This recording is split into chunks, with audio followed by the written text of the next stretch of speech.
Alhamdulillah hari ini diberi peluang untuk bersama-sama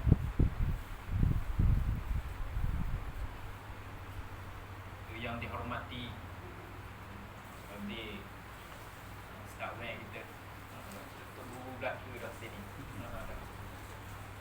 kata kepala kita nak mengajar pun nak kasi ahli jawatan kuasa masjid ibu-ibu, ayah, muslimin muslimat yang dirahmati oleh Allah Subhanahu wa ta'ala sekalian. Alhamdulillah juga kita dipertemukan oleh Allah Subhanahu wa ta'ala. Besar dah surat. Itu mari cek. Dah. Lama tinggal. Jalan ni pun. Alhamdulillah, kesempatan yang Allah Subhanahu wa ta'ala berikan kepada kita, ataupun nikmat-nikmat yang telah Allah Subhanahu wa ta'ala kurniakan kepada kita cukup banyak.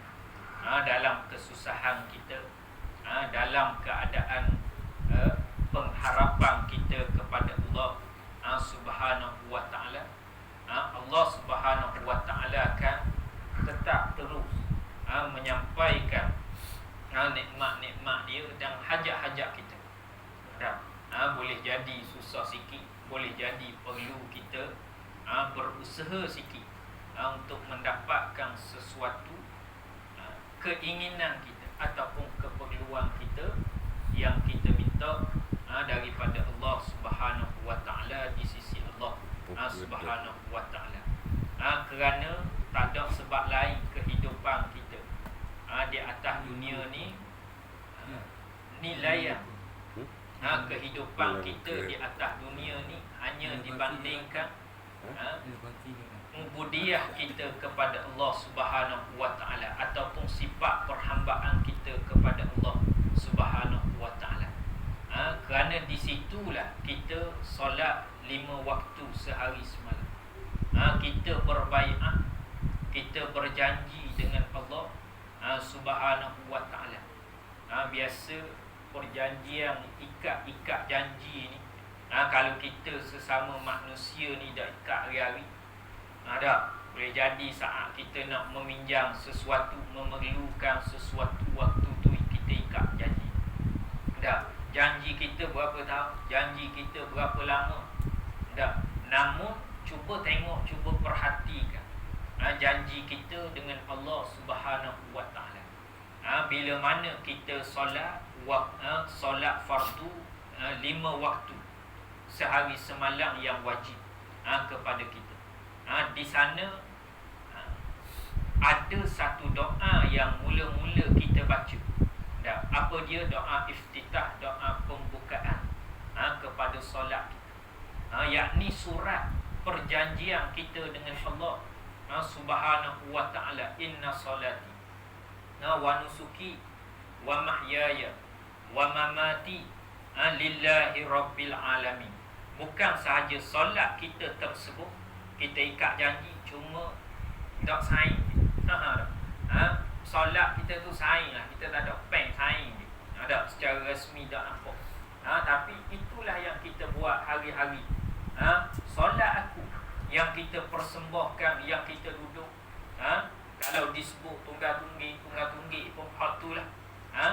Inna salati, solat kita, wa nusuki, kehidupan kita, yang kita cari rezeki padanya, yang kita minta tolong kepadanya. Halal haram kita berkeluarga, kita bergerak, kita makan minum, semuanya minta dengan Allah Subhanahu wa ta'ala. Di sana tak ada satu pun daya usaha kita sendiri. Daya usaha kita sendiri tak ada. Kalau kita ada daya usaha sendiri, kita boleh buat dengan kita kata kita boleh buat dengan pencegahan yang mampu kita cari. Maka setiap manusia dia akan cari, dan pasti kita akan tengok orang-orang yang mempunyai duit, banyak harta, dia akan dapat mencegah diri dia daripada perkara-perkara yang dia tahu. dah perkara-perkara yang dia takut. Apa dia? Penyakit-penyakit yang menghalang diri dia. Dah, yang dia tak nak datang ataupun masuk dalam diri dia. Sebab itulah segala apa yang kita buat, yang kita makan, yang kita cari, kerja hidup kita, dah kita serahkan kepada Allah Subhanahu wa taala. Wa mahyaya, begitu juga dengan hidup kita. Dah hidup dengan roh kita ni yang kita ada, kita persembahkan kepada Allah Subhanahu wa taala, bukan kepada makhluk, bukan kepada benda lain. Wa mamati, begitu juga dengan mati kita kaki. Kita yakin kita akan sampai kepada Allah Subhanahu wa taala. Tak sampai kepada benda lain. Tak akan lekat di pokok. Tak akan hilang terbang begitu saja ataupun berlego-lego di atas jalan raya dan sebagainya, tidak. Tapi dia akan sampai roh kita akan berhadapan balik dengan Allah Subhanahu wa taala, akan bertemu dengan pencipta dia. Siapa yang mencipta kita? Yakni Allah Subhanahu wa taala. Maka nanti kita akan pergi menghadap kepada Allah Subhanahu wa taala. Bagaimana keadaan yang akan kita hadap di hadapan Allah Subhanahu wa taala? Mengikut amalan-amalan kita masing-masing. Bagaimana atas dunia ni amalan kita, maka begitulah cara kita menghadap Allah Subhanahu wa taala. Ada orang yang malu nak menghadap Allah Subhanahu wa taala sebab apa? Boleh jadi sikitnya amalan dia, boleh jadi kurangnya, boleh jadi banyaknya maksiat dia. Boleh jadi orang yang datang kepada Allah dengan penyesalan, 1001 penyesalan. Sebab apa? Atas dunia dia tak ada sekeping pun amalan yang mampu dipersembahkan oleh Allah Subhanahu wa taala. Bahkan di sana ada orang yang datang dengan keadaan gembira, nak berjumpa dengan Allah Subhanahu wa taala, tak sabar. Tak sabar bertemu dengan Allah Subhanahu wa taala. Kerana apa? Mereka yakin di atas dunia mereka lepas ujian yang telah Allah Subhanahu wa taala letakkan. Sebagaimana kita ujian di atas dunia ni lah, kalau kita yakin, kita akan menghadapinya dengan yakin. Tak kira lah apa saja ujian, periksa. Tak, kalau kita periksa, sebelum daripada periksa kita belajarnya, kita tahu dah satu-satu perkara, maka datanglah ujian macam mana pun, kita tahu dah yakin, masuk dengan tenang. Tapi cuba bayangkan dalam keadaan kita nak menghadapi peperiksaan, dalam keadaan kita dah bersedia. Buku tak tahu ke mana, baru nak cari buku, masuk periksa baru nak cari buku, SPM pula. Tak, kalau ujian bulanan boleh tahan kira. Tak, SPM hak paling besar kehidupan kita, nak umur, nak masuk U ke, orang kata boleh jadi orang ke tak jadi orang. Nilai yang dengan nilai pada pandangan manusia. Ada pekerjaan kaki besar nak jadi apa tu? Tak, salah satu. Macam mana kita akan masuk? Ataupun persediaan kita atas dunia. Tak, kita nak menghadapi apa dia? Tak kira lah apa-apa saja ujian atas dunia. Jika mana kita bersedia, maka kita akan gembira masuk. Senang. Tak, nak rabi awal, cepat, mudah nak berjumpa dengan dia. Tak, namun jika mana di sana adanya sekatan-sekatan ataupun tak adanya persediaan kita, pada ketika itu kita masuk dalam keadaan yang risau. Kita masuk dalam keadaan yang gundah gulana. Masuk dalam keadaan tawakal je lah. Tawakal dengan keadaan tidak berusaha. Boleh juga tawakal dalam keadaan yang tidak berusaha, masuk. Sebab apa? Kena tepuh juga. Soal dia kena tepuh. Kalau tak kena tepuh, tak ada kata tawakal, lari dulu. Rela lari dulu tapi tak. Pasal tepuh, masuk tawakal lah. Jawablah ke mana pun. Selesai menyelesaikan urusan. Maka begitulah ketika mana kita berhadapan dengan Allah Subhanahu wa taala, persoalan ni akan muncul semula kepada kita di akhirat. Benda yang sama di atas dunia diulang-ulang. Cuma nilai yang dia tak sama dengan nilai yang dunia. Hak ni nilai yang akhirat. Yang mana di atas dunia nilai yang akhirat ni kebanyakannya tak ada nilai di sisi manusia. tak ada orang nak pandang di sisi manusia. Ada orang pergi pakat tokoh Ma'al Hijrah sebab apa? Semayang banyak. Tak. Tokoh gini sebab apa? Puasa 365 hari. Tak ada orang nak letak tokoh. Tak. Tokoh nilai begitu. Mari temu duga kerja jarang sangat. Semayang cukup tak. Begini melainkan jadi tu imam. Melainkan bidang dia. Tapi berapa ramai orang nilai dengan nilai yang akhirat sikit sangat yang kita boleh hitung kehidupan kita. Maka inilah bekalan-bekalan yang akan kita bawa bila mana nak menuju Allah Subhanahu wa ta'ala. Benda yang sama saja. Ada hidup kita habis satu generasi kita, generasi yang sebelum kita diulang perkara yang sama. Masuk kita, generasi kita diulang disebut perkara yang sama. Sampai kepada anak kita, cucu kita, cicit kita, selagi mana dunia ni tidak habis, maka itulah ulangan kita.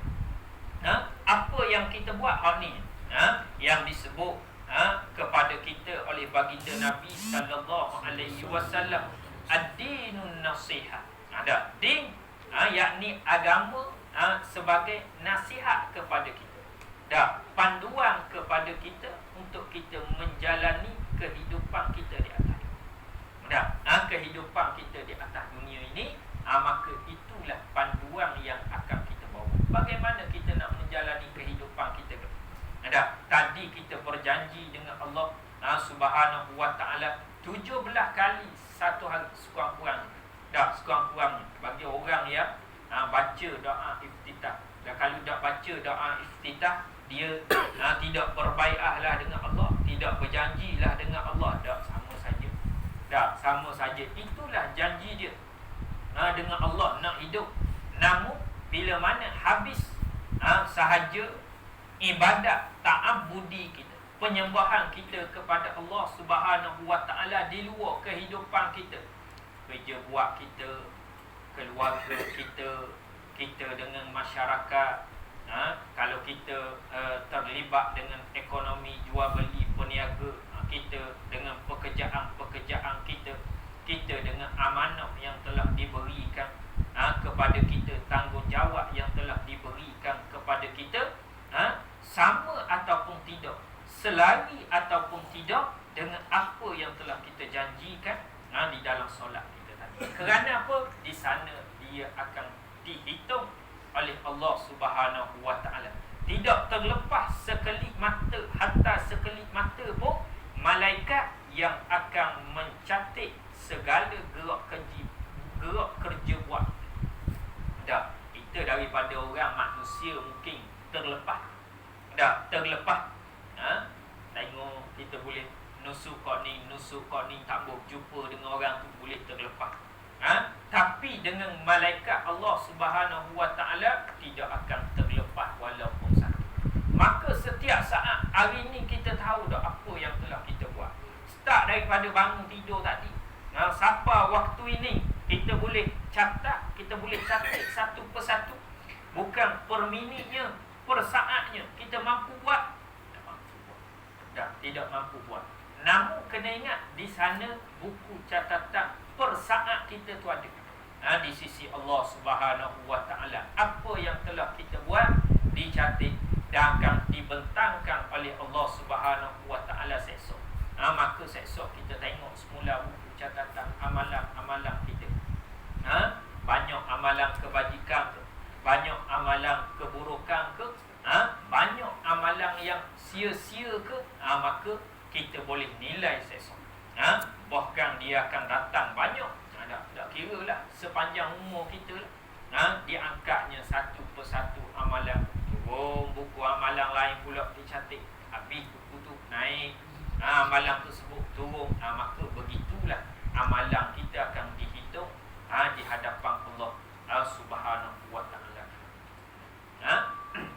Yang kedua, kita tengok kita dah pun menghampiri yakni bulan puasa, bulan Ramadan. Ada setiap tahun perkara yang sama. Bukan mari 5-6 tahun sekali, tak. Tiap tahun perkara yang sama, dan kita akan mendapat pesanan-pesanan yang sama. Kerana apa?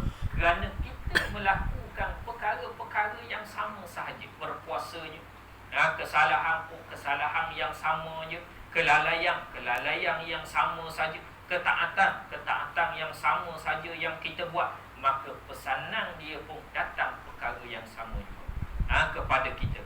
Bagaimana kita nak ambil manfaat daripada setiap pesanan, bagaimana kita nak menggunakan menjadi pengajaran dalam kehidupan kita di saat dia datang. Setiap tahun perkara yang sama, maka bagaimana kita nak hadam dia, bagaimana kita nak ambil dia, bagaimana kita nak berhadapan dengan Allah Subhanahu wa ta'ala sebagai buku panduan manual kita.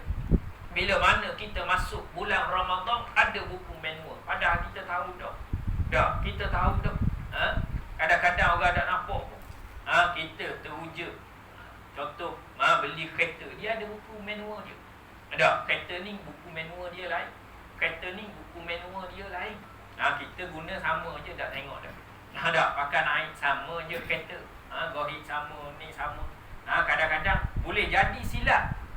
Ni tak boleh, kereta ni tak boleh begini. Kita pergi ubah tayar ke, ubah begini. Jadi tak kena.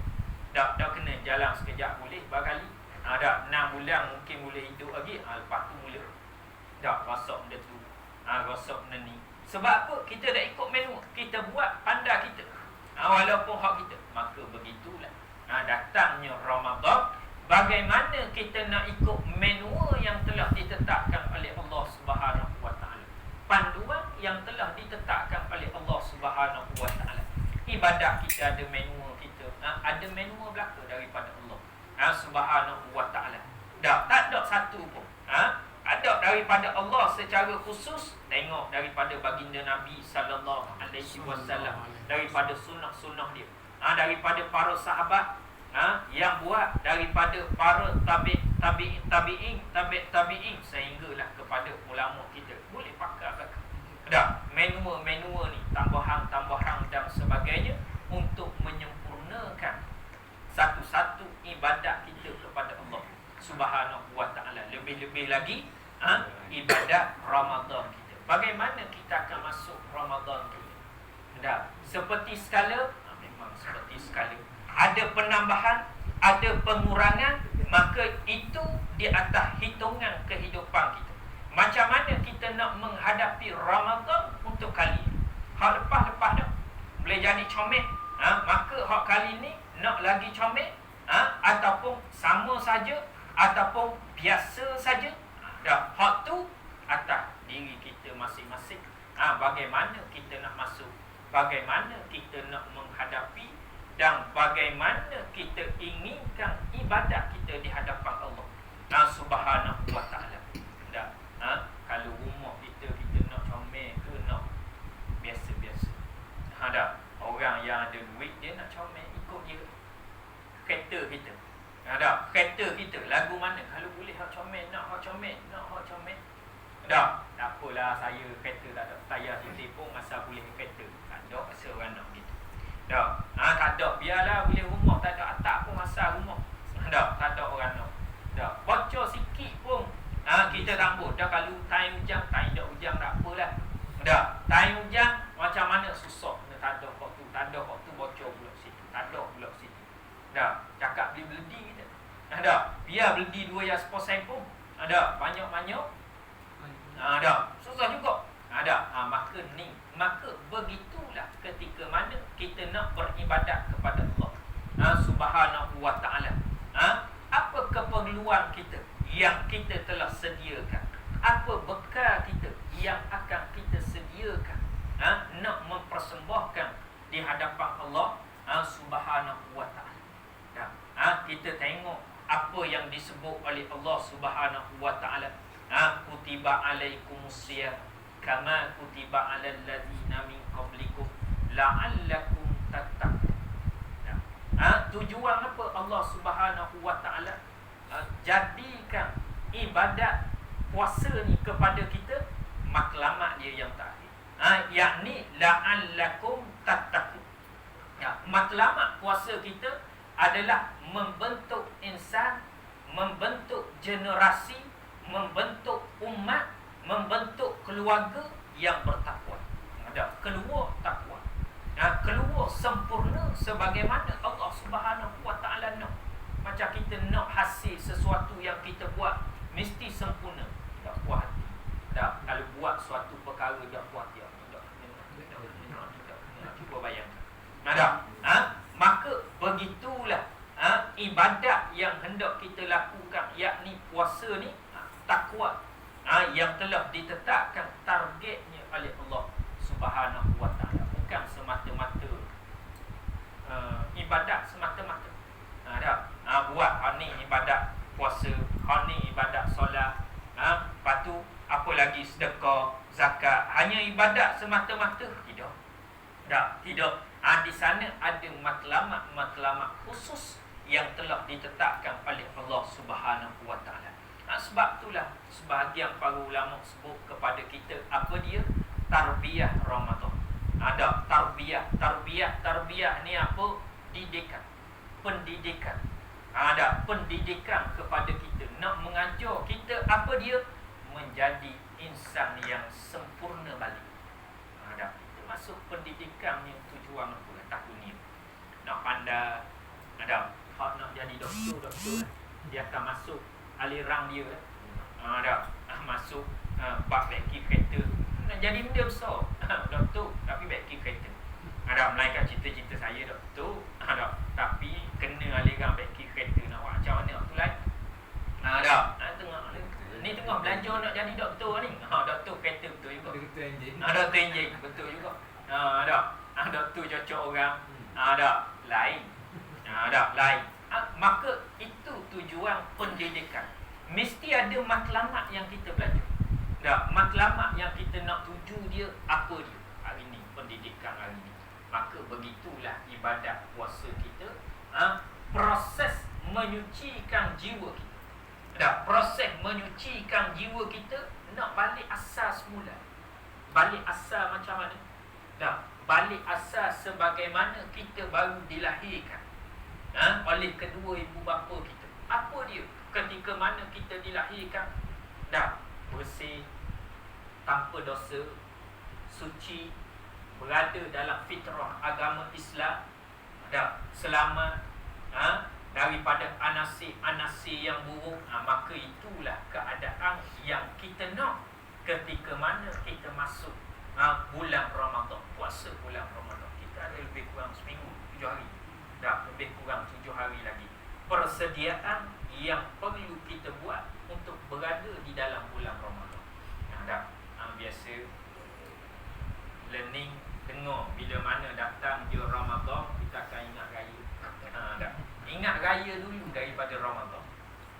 Ingat raya dulu. Raya dekat dah. Masuk je bulan Ramadan, dekat dah raya. Memang betul lah dekat raya. Tapi Ramadan tu dia dah ingat. Maknanya susahnya nak masuk Ramadan. Kalau boleh tak mau sebut Ramadan, kena sebut raya dulu, baru rasa seronok hati. Kalau sebut Ramadan ni kau Allah dengan puasanya, dengan panahnya. Tapi ada juga orang suka Ramadan. Ramadan mari dah. Sebab apa? Pesta kuih. Pesta kuih. Ada orang boleh jual, bulan puasa boleh buat duit. Bulan puasa boleh buat duit. Ada orang tak puasa, dia jual, bak kata dia tengah jual kan, jadi panas. Dia kata kat gini 4 bulan puasa dia puasa lah. Hari bulan puasa panas ni dia tak puasa. Ada gitu. Bulan tak puasa, dia tak jual ke setahun. Dia jual sebulan dia. Mesti dia jual juga. Dah waktu mana dia nak puasa?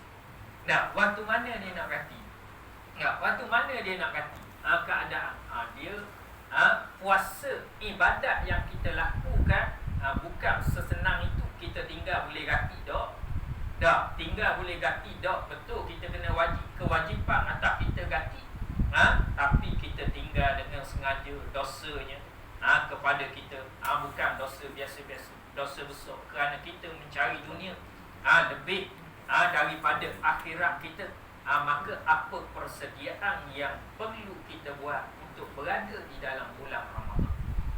Para ulama dia membahagikan kepada kita peringkat-peringkat puasa. Imam Ghazali dia letak kepada kita 3 peringkat puasa. Ada 3 peringkat puasa. Kita nak puasa yang mana? Ada. Yang pertama puasa umum. Puasa umum. Yang kedua puasa khusus. Yang ketiga puasa terkhusus daripada yang khusus. Puasa umum ni puasa yang macam mana? Bila mana kita berada di bulan puasa, iaitu menahan diri kita daripada nafsu makan, makan minum, ataupun nafsu-nafsu perkara-perkara yang boleh membatalkan puasa. Kita tahan hak tu saja. Tu puasa umum kebanyakan orang buat. Semua puasa tu. Tak makan, tak minum, tak korek telinga, jangan mandi, tak gosok gigi, busuk bangun jadi. Maknanya tahan hak tu saja. Tapi kadang-kadang mulut dia tak tahan. Sama je mulut laju semacam. Hati dia, deki dia, tak tahan. Hati dia dan sebagainya. Tu puasa umum orang biasa. Puasa yang kedua yang disebut oleh Imam Ghazali kepada kita adalah puasa khusus. Di samping kita tahan lapar dan dahaga dan perkara-perkara yang membatalkan puasa, kita tahan juga pendengaran kita. Kita tahan penglihatan kita. Kita tahan lidah kita, tangan kita, kaki kita, seluruh anggota badan kita daripada melakukan sesuatu perbuatan yang boleh mendatangkan dosa. Ni puasa yang lebih khusus sikit daripada hak tadi. Dan kebanyakan daripada kita ramai hak yang pertama, puasa umum maka sedikit daripada yang umum tadi, puasa khusus. Puasa ni kena tahan mata, kena tahan telinga daripada mendengar perkara-perkara yang dilarang. Ngumpat, keji-kejian, keji-kejian, mengata kepada orang, melihat perkara-perkara yang membatalkan puasa ataupun melarangkan kita. Tahan. Begitu juga lidah kita, tangan kita, daripada perkara-perkara yang boleh mendatangkan dosa. Kaki pergi kepada tempat-tempat maksiat, dan begitu juga seluruh anggota badan kita tahan. Kita tahan. Ini puasa yang kedua. Dan puasa yang terkhusus, puasa yang ketiga ni, yang terkhusus di antara yang khusus. Maknanya puasa yang special dia special hak tu special dah. Biasa kita beli barang ni special. Ni special lebih lagi, ada tambah aiskrim. ABC. Ni ABC special dah. Ada buah kapung, tambah buah kapung dulu. Ni special A tambah aiskrim pula. Gitu. Macam mana puasa ni? Yakni puasa hati. Puasa hati. Macam mana kita nak puasa hati ni? Puasa daripada niat-niat yang tidak baik. Bukan hati saja berpuasa ni. Boleh makan minum, saya puasa. Kan puasa ni untuk diri sendiri. Kan ada kita dengar kan, sini lah sebab kita dah tahu dah ni ada dah jenis semayang batin, dan sebagainya. Kan semayang ni hak masing-masing kan. Dia boleh keluarkan hadis, boleh petik ayat Quran tu.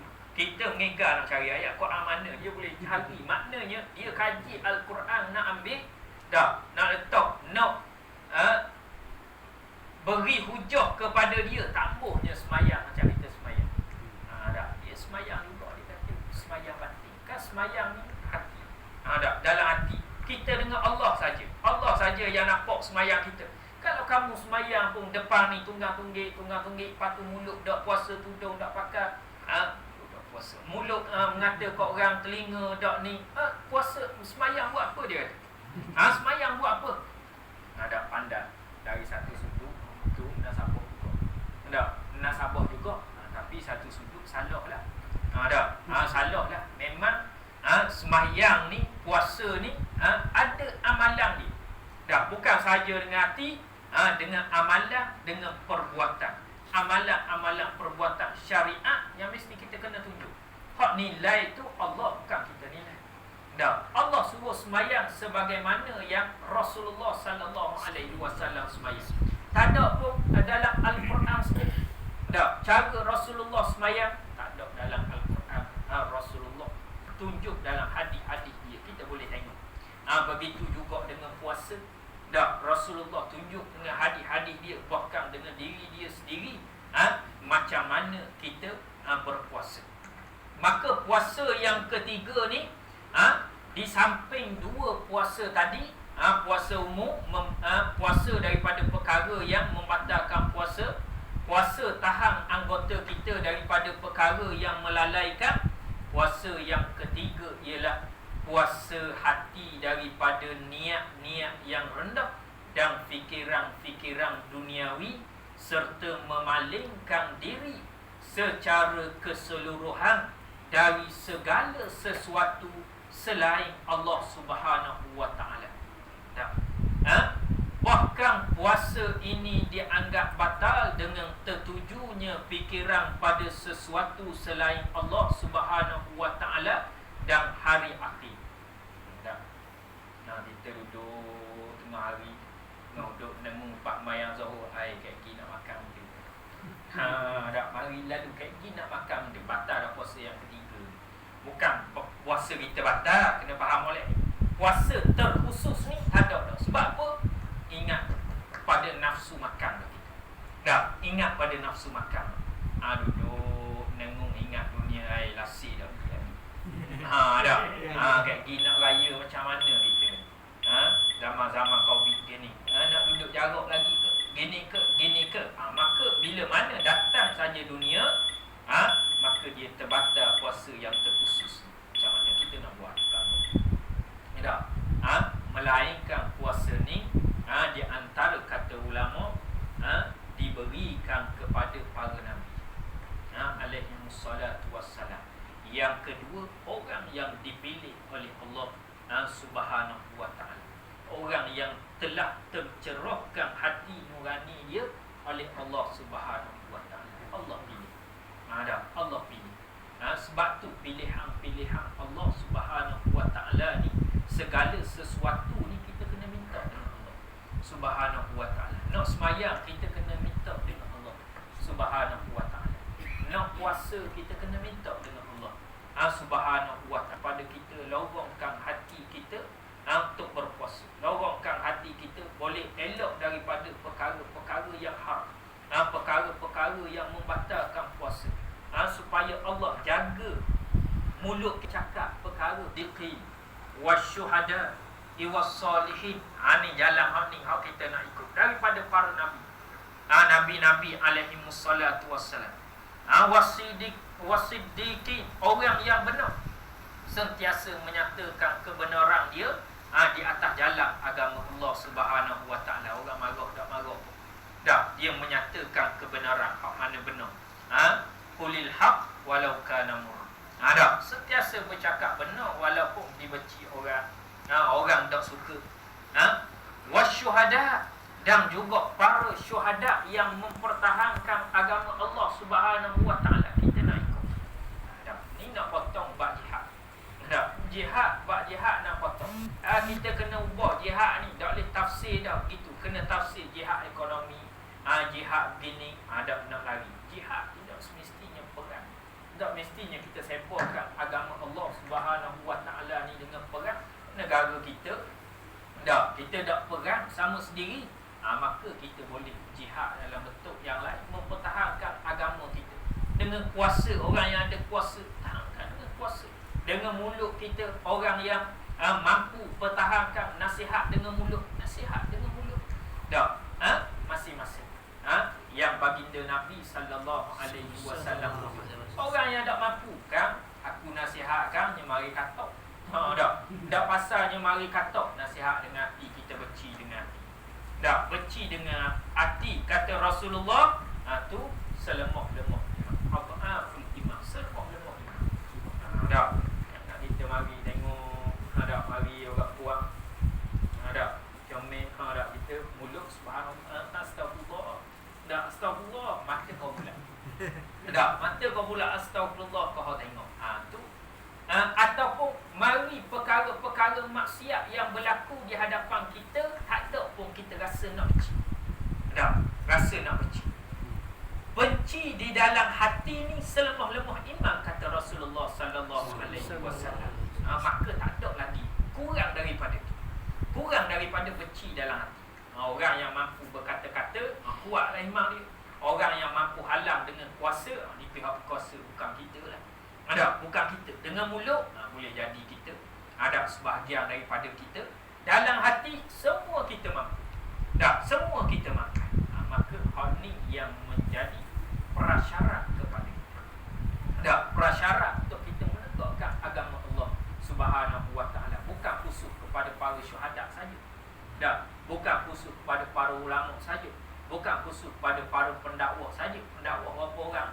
Tak, kampung kita kalau tak ada pendakwa, siapa dia nak menghalang kemungkaran kita?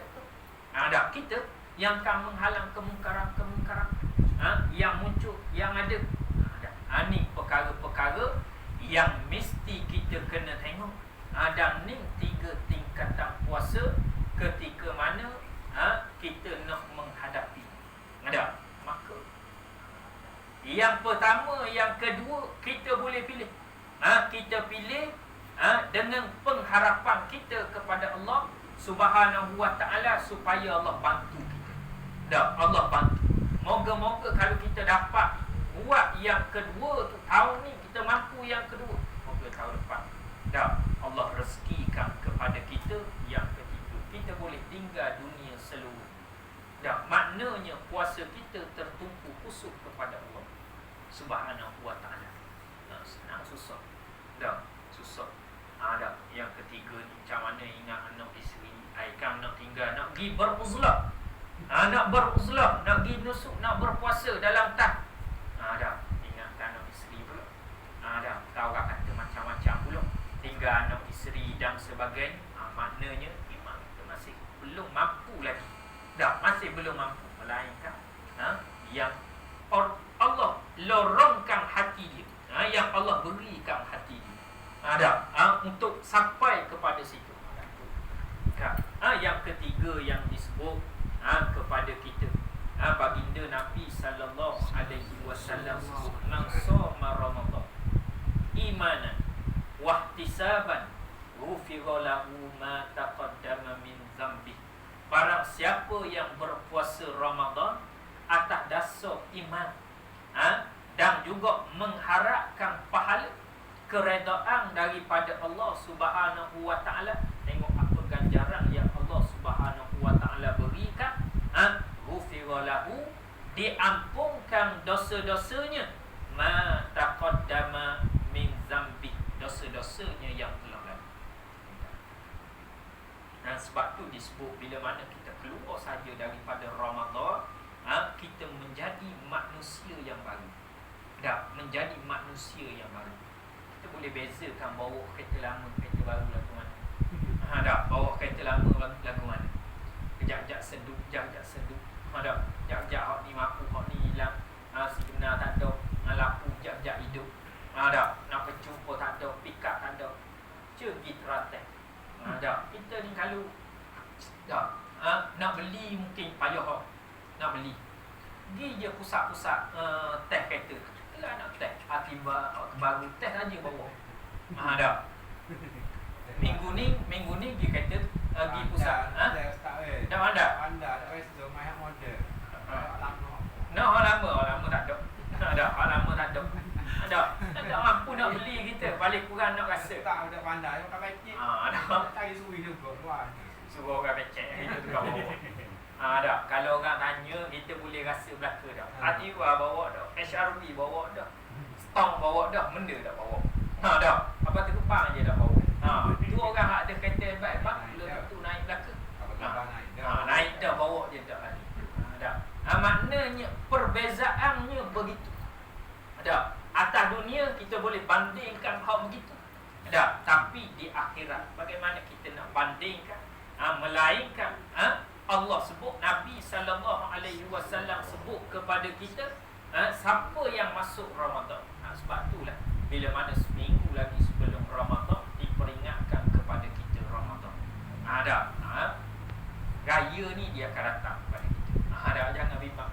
Ada, jangan bimbang. Orang yang berkesempatan. Sebab itulah para sahabat 6 bulan selepas daripada Ramadan. Ada. Para sahabat minta doa lagi. Doa apa dia? Doa dimakbulkan segala amalan-amalan dia di dalam bulan Ramadan. 6 bulan selepas. Bila mana nak tiba 6 bulan sebelum tibanya Ramadan, para sahabat doa semoga berjumpa dengan Ramadan. Ada 6 bulan sebelum daripada tiba Ramadan, para sahabat berdoa supaya berjumpa dengan Ramadan. Maknanya sahabat terkejar-kejar nak buat pahala. Sebab apa? Sahabat kita ada benda dah macam itu. Ada. Kita miskin-miskin, kita pun ada tanah lagi. Ada. Rumah nampak begitu, tanah tu boleh kan. Ada tanah boleh kan, boleh buat kerja begitu, boleh buat kerja ini, lembu ada, ni ada. Rumah je tak buat. Ada. Maknanya kita pergi ke arah tu, sahabat tak ada benda. Dah tidur dalam masjid je. Dah tidur dalam masjid. Hal tu je ada. Nak pergi kebun, tanah tak ada. Dah berhijrah mereka ni, golongan-golongan yang berhijrah tinggal sehelas pinggang. Ada. Kerana agama. Kerana iman yang dia nak dapat. Jauh beza kita ni dengan para sahabat. Rasulullah ajma'in radhiyallahu anhu ajma'in. Mereka semua ada. Maka mereka boleh tumpukan 100% pemikiran mereka kepada beribadat kepada Allah Subhanahu wa ta'ala. Kita ni cabaran banyak sikit. Ada cabaran keduniaan kita banyak sikit. Ada sikit lah. Banyak. Banyak. Sebab itulah perkara-perkara ni mesti kita minta kepada Allah Subhanahu wa ta'ala supaya Allah tunjuk jalan kepada kita. Kita boleh buat Ramadan tahun ni lain daripada yang lain. Bukan sekadar nama biasa yang kita tunjukkan hak lain dah. Tapi hak lain dari sudut ibadat, dari sudut keimanan kita kepada Allah Subhanahu wa ta'ala. Yang terakhir bagaimana tanda-tanda penerimaan amalan puasa kita.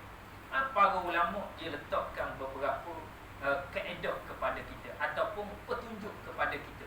Nak tahu puasa kita ni diterima oleh Allah Subhanahu wa ta'ala ni macam mana? Macam mana kita tahu amalan-amalan kita di sisi Allah Subhanahu wa ta'ala diterima oleh Allah Subhanahu wa ta'ala ataupun tidak, kita tahu tak? Kita tak tahu. Sebab itulah sebahagian ulama sebut, Al-Hafiz Ibn Hajar Ibn Rajab Al-Hambali menyebut kepada kita, sesiapa yang melakukan ketaatan kepada Allah Subhanahu wa ta'ala dan selesai melaksanakannya, antara tanda diterimanya amalan tersebut adalah dia akan berterusan melakukan ketaatan yang lain selepas daripada itu. Manakala antara tanda tertolaknya sesuatu amalan ialah apabila amalan itu diikuti dengan sesuatu maksiat. Apa sahaja kebaikan yang dilakukan selepas kejahatan akan menghapuskan kejahatan tersebut, dan sudah pasti yang terbaik ialah melakukan kebaikan selepas melakukan kebaikan yang lain. Ini di antara yang kita boleh tengok amalan kita ni, puasa kita tu diterima oleh Allah Subhanahu wa ta'ala ataupun tidak. Apa dia? Bila mana selepas daripada bulan Ramadan ni banyak dah kebaikan yang kita lakukan, amalan-amalan ketaatan yang kita lakukan, tadarusnya, bangun tengah malamnya, sedekahnya, apa dia lagi? Biasa hak ni yang sinonim dengan kita. Tadarusnya, tarawih satu lagi. Dah tarawihnya. Masuk je malam ke-29 ataupun malam ke-30, kita buat ke tarawih? Dah malam raya buat ke tarawih? Dah buat dah. Bila pula jumpa tarawih? Tu pun kalau jumpa tarawih pagi. Dah, kalau panjang umur jumpa pula. Maknanya ada amalan yang memang bakal habis. Dah, bakal habis yang memang kita tak akan buat lagi melainkan masuk bulan tersebut. Tapi ada amalan yang kita boleh kekal bangun malam. Antara macam tu. Tak boleh sebagaimana bulan Ramadan, tapi dia berterusan walaupun hanya 2 rakaat. Ni di antara proses penerimaan amalan-amalan Ramadan. Tak, kita boleh teruskan walaupun tidak tadarus pun, kita boleh teruskan dengan amalan membaca Al-Quran. Kita tak boleh beri sedekah banyak pun, tapi mampu juga kita bersedekah. Ada mengikut kemampuan kita apa saja. Jangan kita susuli amalan yang baik kita pada bulan Ramadan dengan amalan keburukan kita. Bila mana begitu sahaja, itu tandanya amalan dan amalan kita ditolak. Waliyahzubillah, kita minta jauh daripada Allah Subhanahu wa ta'ala. Sama juga kadang-kadang orang yang berpuasa kan, selepas daripada bulan Ramadan puasa patut diikuti pula dengan puasa-puasa Isnin Khamis, puasa hari-hari putih, puasa-puasa bulan yang tertentu ataupun hari yang tertentu, hari-hari kebesaran. Ini juga di antara tanda-tanda penerimaan Allah Subhanahu wa ta'ala kepada amalan Ramadan di dalam bulan Ramadan. Kita boleh bersedekah. Sebab tu permulaannya di bulan Ramadan. Di bulan Ramadan. Tak apalah. Lepas-lepas dah. Tapi kali ni bila mana kita minta dipertemukan oleh Allah Subhanahu wa ta'ala lagi dengan Ramadan, moga-moga kita boleh mempertingkatkan amalan-amalan kita di sisi Allah Subhanahu wa ta'ala. Sikit pun tak apa, kita tak perlu macam banyak dah. Kalau mampu banyak lebih baik.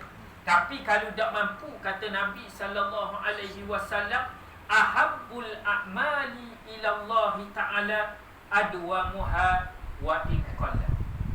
Amalan yang paling dicintai di sisi Allah Subhanahu wa ta'ala, apa dia? Amalan yang berterusan walaupun sedikit. Walaupun 2 rakaat kita buat. Jangan malam ni time kita kuat semangat, imam kita kuat, 12 rakaat tahajud kita bangun. Patu malam esok tungging subuh pun pukul 7. Subuh pun subuh gajah. Patu pakai dak bangun bab penting. Letih. Maka tak buh amalan gitu, tak buh. Setahun sekali tu tak buh. Jarang-jarang tu tak buh, walaupun 2 rakaat kita bangun. Kita kata kita berpada-pada dengan dia 2 rakaat, tapi berterusan. Tak tiap-tiap malam pun ada. Seminggu 3 kali, seminggu sekali, seminggu 2 kali, berterusan amalan kita. Moga-moga kita mengharapkan penerimaan daripada Allah Subhanahu wa ta'ala dan pengampunan yang paling besar sekali yang kita nak ada. Puasa ni kita tak buh dunia pun. Semayang, solat kita tak buh dunia pun. Apa kebajikan amalan ta'abu dia? Kita tidak perlu mengharapkan dunia. Ada orang pakat datuk pada kita. Bapa mayang banyak. Dia dapat pakat datuk ma'al hijrah. Tahun ni sebab apa? Semayang banyak. Ada senarai boleh baca. Ni dapat pakat tansri sebab apa? Semayang puasa 365 hari. Tak ada orang beri. Tak ada orang beri kita. Nak cari pakat datuk begitu galih. Datuk dunia boleh dapat. Boleh dapat. Tapi di sisi Allah, benda-benda ni yang kita nak ganjaran daripada Allah Subhanahu wa ta'ala. Sebab tu keikhlasan adalah sangat dituntut kepada kita, lebih-lebih lagi mukmin, orang-orang yang beriman kepada Allah Subhanahu wa ta'ala. Moga-moga amalan kita diterima. Amalan kita ni menyelamatkan kita daripada api neraka. Amalan kita ni menenangkan kita ketika mana kita berada di dalam kubur. Seksa. Wallahu ta'ala alam, insya-Allah. Moga-moga apa yang baik datang daripada Allah Subhanahu wa ta'ala. Yang lemah, yang kurang tu daripada diri saya lah. Subhanallah wa bihamdihi, asyhadu an la ilaha illa anta, astaghfiruka wa atubu ilaik. Wassallallahu alaihi wasallam.